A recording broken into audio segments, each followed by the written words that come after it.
Welcome to the Slop Temple. We pray this video helps.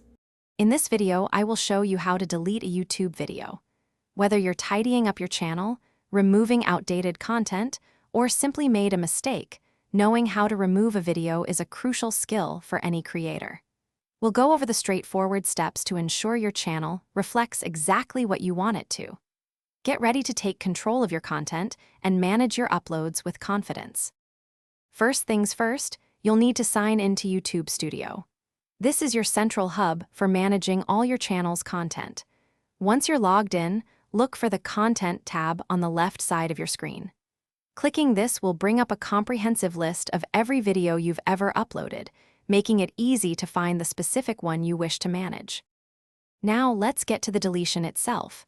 Find the video you want to remove from your list. Hover over it and you'll see a three-dot menu icon appear.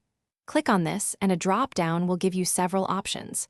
Select Delete Forever. You'll then be prompted to confirm, as this action is permanent and cannot be reversed, so be absolutely sure before proceeding. Remember, deleting a video is a final step. It removes the video and all its data, including comments and watch time, permanently. If you're unsure, consider setting the video to private or unlisted instead. This way, it won't be publicly visible, but you retain access. Always review your content regularly to ensure it aligns with your channel's vision and goals. Thanks for watching. Consider subscribing if we helped you.